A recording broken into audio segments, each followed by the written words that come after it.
Let's go next to our caller from the 281 area code. Who's calling today from 281? Hey, this is Sam. Can you hear me? Yeah, Sam, what's going on? Well, you see, I'm in a pickle. I got a call from my brother, and he said that if hits the fan, that he's going to drive over and then take me to our family bunker, where they have apparently like 3 years worth of food stored up, and basically my whole family is convinced the world's about to end. Okay. And I want to know, do you have a doomsday plan, and is it even worth it to form a doomsday plan?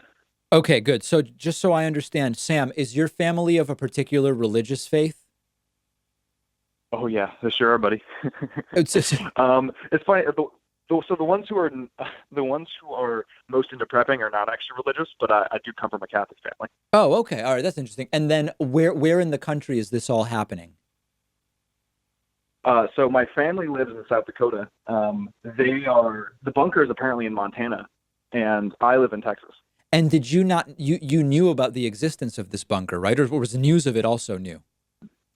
Oh, it was news once I got that phone call. Yeah, Oh, you didn't even know your family had this bunker. I know. I did not know. So I've learned a lot of things in a few days, and they're apparently like getting it ready. Wow.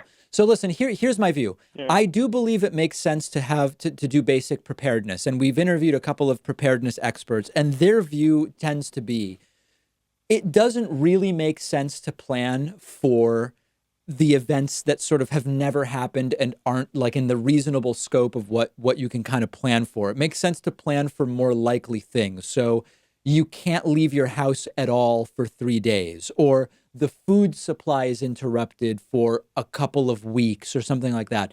So from everything I've read, the most reasonable thing to do is to have some amount of first aid supplies, certainly non-perishable food that would last a couple of weeks in a stock that you're not regularly using, to feed yourself. And, certainly now people are thinking it makes sense to have some masks, some N95 masks. When this is all done, I'm sure there will be a lot of people that are going to do basic preparedness. But, saying everyone should have a Montana bunker with 3 years of food. I mean, first of all, it's laughably unaffordable for the vast majority of the country, number one. Now, that's not a reason not to do it, but it seems from the survival experts I've spoken to that that's probably more than what really is logical. Well, are you telling me that amassing like 40 guns and like 30 gallons of rice and sticking it in a hole out in the middle of nowhere is not like a logical thing? That may not be the most logical thing I've ever heard of, right? Gotcha. But once you hit the fan, once things actually do crumble, you're gonna be like, oh, wish I had that bunker. I don't deny. I mean, no, listen, it's completely true. Like, so about a year and a half ago, I did some disaster preparedness, and I have kits that are in both of the cars that my girlfriend and I have, and then we've got some supplies at home, and then we've built up kind of our non-perishables in a very, very reasonable way.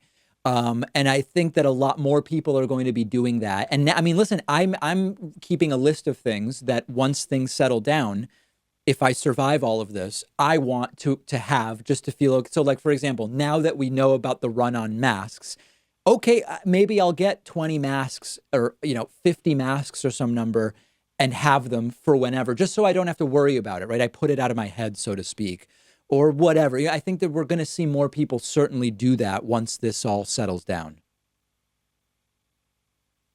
Yeah, and that's certainly the smart thing. And so I definitely wish you luck. If society does crumble, I hope that you're able to find the Montana bunker. Thank you. All right, very good. Email me the address or the coordinates or whatever, and we will keep that on file. Thank you so much. Appreciate the phone call. Let me take a quick break. Don't hang up because we will be right back with your phone calls after this.